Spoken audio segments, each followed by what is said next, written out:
Next topic is errors and accuracy. Error का मतलब होता है गलती। एरर का मतलब क्या है? रोज आम वर्डिंग्स में इसकी जो मीनिंग है वो है गलत हो जाना या गलती होना। एक्यूरेसी का मतलब होता है दुरुस्तगी यानी करेक्शन, बिल्कुल सही होना, करेक्ट होना। और एरर का मतलब है फॉल्ट आ जाना या गलत हो जाना। इसको एक मिसाल से समझ लेते हैं। हम जानते हैं कि 0 डिग्री सेंटीग्रेड यानी 273 केल्विन में हवा में रोज आवाज़ की रफ्तार, इस पर हमने बात भी की आपसे मैट्रिक क्लास के स्टूडेंट से, कि जो स्पीड ऑफ साउंड है, आवाज़ की रफ्तार है, वो कितनी होती है? याद है किसी को? 340 कितनी है? 340 भी आता है, 332 भी आता है, डिपेंड करता है कि फिर टेम्परेचर और कंडीशंस कैसी हैं। तो चलिए 340 मान लेते हैं। 340 मीटर पर सेकेंड है ख़ास टेम्परेचर पर आवाज़ की रफ्तार, ठीक है। तो ये एक्चुअल वैल्यू है, इसको मान लें क्या है? ये दिस इज़ एक्चुअल वैल्यू, ये असल रफ्तार है। अब आपको कहा जाता है कि अब आप एक्सपेरिमेंटली आवाज़ की रफ्तार कैलकुलेट करें तजर्बे की बुनियाद पर।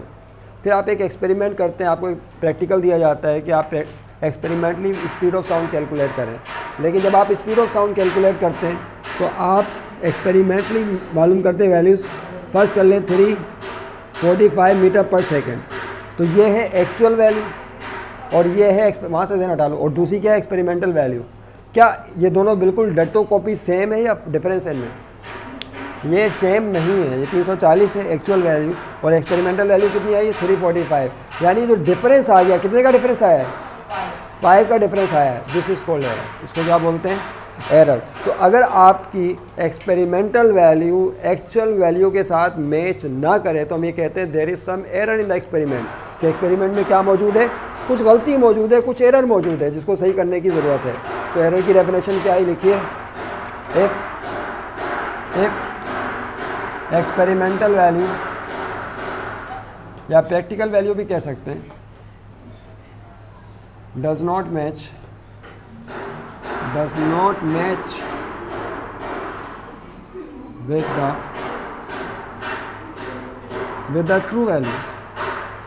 with the true value, then it is said that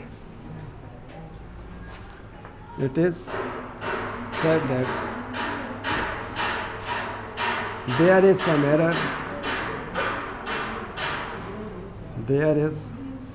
some error, in the experiment.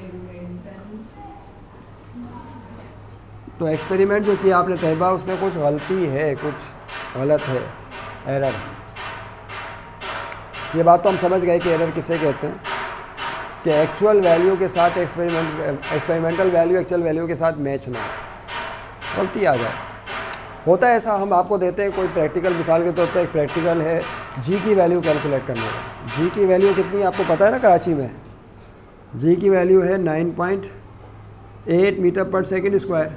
ये वैल्यू है तकरीबन 9.8 मीटर पर सेकेंड स्क्वायर। अब जब आप इसको सिंपल पेंडुलम के ज़रिए या किसी और प्रैक्टिकल के ज़रिए जी की वैल्यू कैलकुलेट करेंगे तो एग्जैक्टली 9.8 नहीं आती, 9.8 से थोड़ी ज़्यादा आ जाती है, 9.8 से थोड़ी कम आ जाती है, याद रखिएगा। इसका मतलब है कि देयर इज सम एरर, क्योंकि असल वैल्यू यहाँ पर 9.8 है। तो अगर बिल्कुल वो नहीं आ रही तो इसका मतलब है प्रैक्टिकल में कुछ एरर है। और ऐसा होता है कि जब आप कोई प्रैक्टिकल करते हैं तो 100% जो है रिज़ल्ट आपका, बहुत ही कम ऐसा होता है कि 100% मैच कर जाए। तो एरर होता है लाजमी तौर पर। क्यों? वजह क्या है एरर आने की? अब हम उसको तलाश करेंगे। बिल्कुल एग्जैक्ट रिजल्ट क्यों नहीं आता, अब हम उसे तलाश करेंगे। देखिए, टाइप्स ऑफ एरर, हेडिंग क्या होगी? Types of error. एरर की टाइप्स हमें पता चल जाएगा।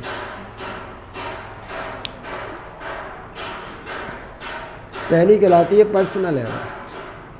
Number 1 is called personal error. Number 2, personal error के बाद है systematic error. Systematic error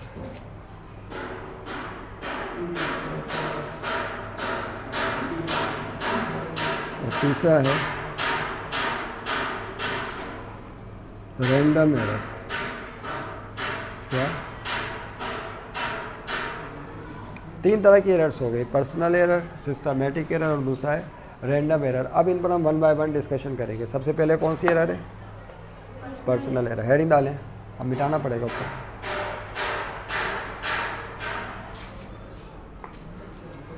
number 1 is personal error.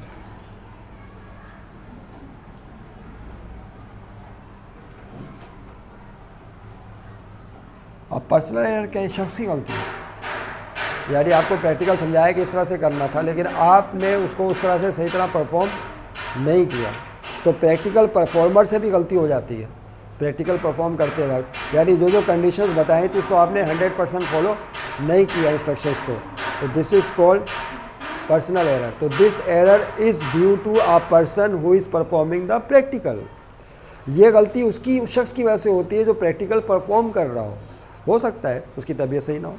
देखिए an error, it is an error due to the person, it is an error due to person who is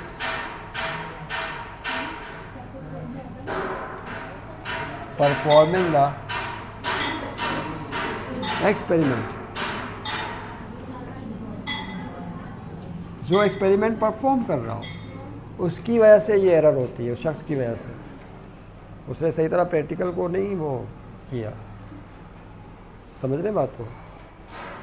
इसको याद रखो।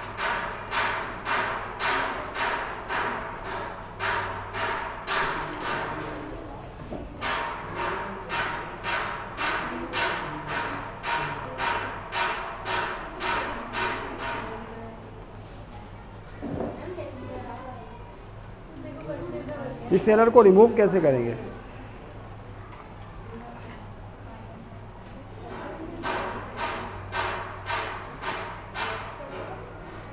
इस error को remove कैसे करेंगे? ये एरर तब होती है जब ऑब्जर्वेशन और जब आप रीडिंग लेते हैं तो उसमें केयरफुल नहीं होते, रीडिंग लेते वक्त केयरफुल नहीं होते, उस वक्त ये पर्सनल एरर अराइज करती है। तो अगर आप केयरफुली रीडिंग लेंगे, बिल्कुल केयरफुली होशियारी के साथ रीडिंग्स लेंगे, कोई गलती नहीं करेंगे, तो पर्सनल एरर रिमूव हो जाएगी। Is that clear? लिखें, दिस एरर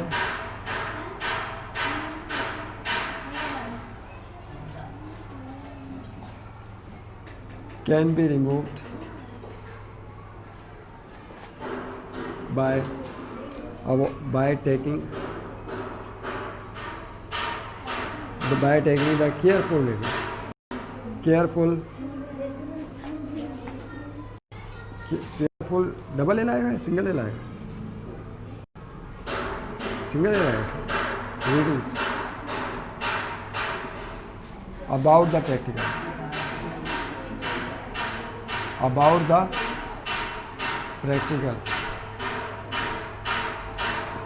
जो भी आप प्रैक्टिकल कर रहे हैं या जो भी आप एक्सपेरिमेंट कर रहे हैं उसमें आप रीडिंग्स को केयरफुली लेंगे तो ये ज़ाहिर है पर्सनल एरर नहीं आएगी। Is that clear? दूसरी कौन सी बताइए? Systematic error. Number 2,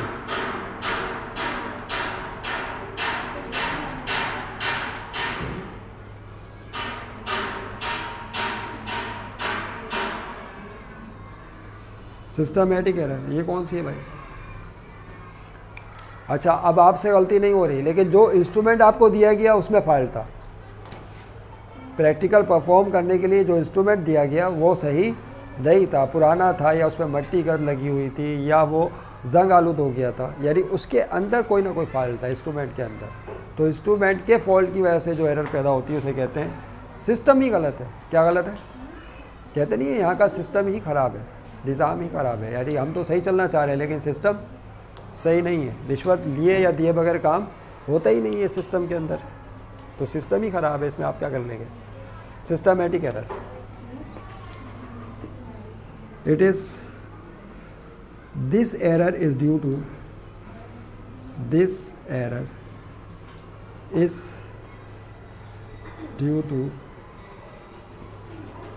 the fault in instrument, fault of instrument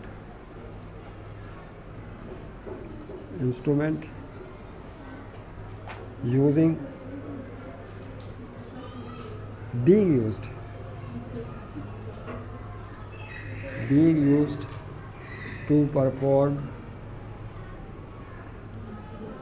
the experiment,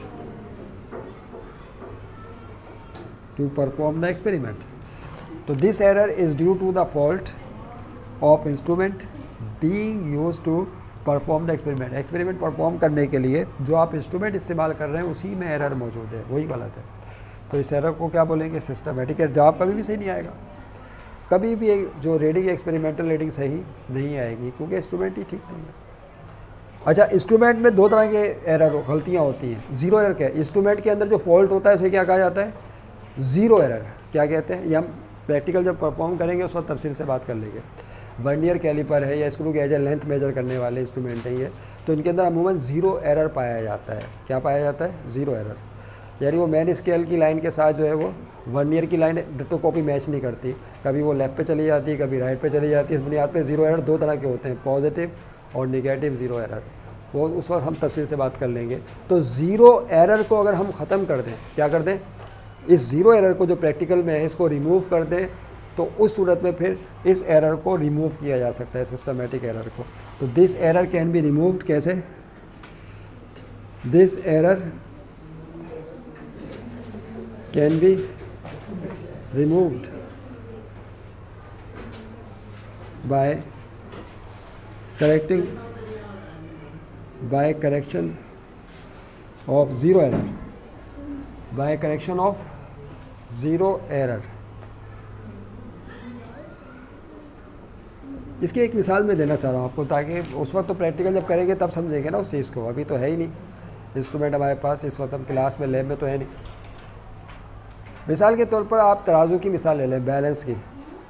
जब आप किसी चीज़ को नापना चाहते हैं, मास या वेट मेजर करना चाहते हैं, तो आप बैलेंस लेते हैं, फिजिकल बैलेंस। उसके दो पेंस होते हैं, दो पल्ले होते हैं, एक राइट पर और एक लेफ़्ट पर होता है। तो आप क्या करते हैं? एक तरफ कोई केमिकल होता है जिसका वेट आपको करना होता है, दूसरी तरफ